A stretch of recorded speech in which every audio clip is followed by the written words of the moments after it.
big thing was the Today Show liked to travel.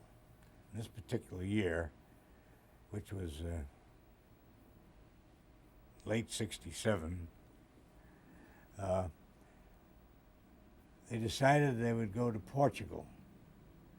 And they hooked up with somebody from what would be like the Portugal Travel Bureau, the Portugal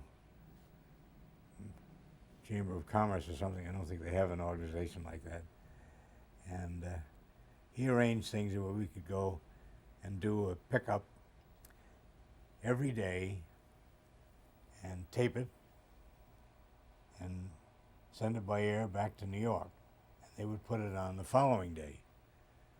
So we started one day ahead, and we did 5 shows that way. And it was quite interesting. The fact was the weather was not with us. We were there 15 days, and 13 days it rained. And we were all on outside locations except one. So I was mostly hiring heaters and things to dry clothes off in between segments of the show. And we were always getting into trouble with rental cars. So I made an arrangement with help from the Portuguese people of getting drivers, hoping that most of them would speak some English. The driver I had didn't speak English, but he spoke German as well as Portuguese. Portuguese is not an easy language. It's all, and it isn't like Spanish, you know. I say you know, I don't know until I got involved with it.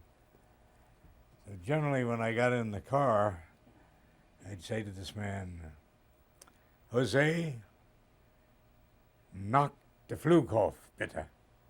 Let's go to the airport, please.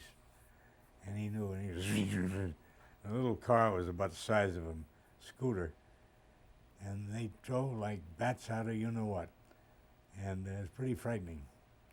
But we got there safely. The head man that handled the car spoke excellent English. Of course, I didn't get him. Al Morgan had him. But our biggest problem, besides going to the locations, and there, different locations, we were met by very, very enjoyable people, and was treated very well indeed, was the fact that in the beginning, to get them, we had an English mobile unit from London that was transported to Portugal, to Lisbon. I couldn't get arrangements for a hotel in Lisbon, so I got arrangements for a hotel in Cascais, which is a little bit around the point from Lisbon. And wonderful place. The hotel in Lisbon said they didn't need any publicity, they didn't need any plugging or anything, so they wouldn't do anything for us. I mean, they allowed us to come there for the survey, so we got to this other hotel. And then that was a place where the drivers would pick us up and take us to wherever we were going, and take us to the different locations. And I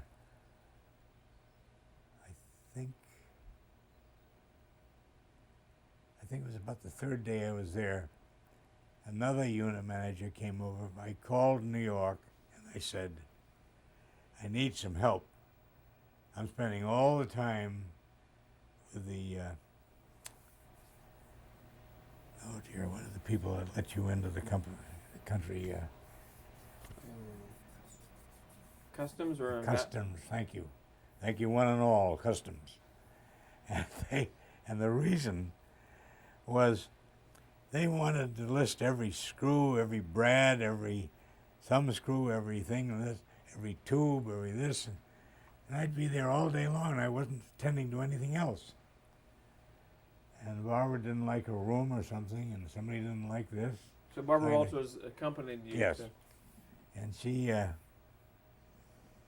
somewhere if I could find it, I got a picture of me holding an umbrella, escorting her somewhere. I was about ready to escort her out into the ocean at that point. No, we got along fine.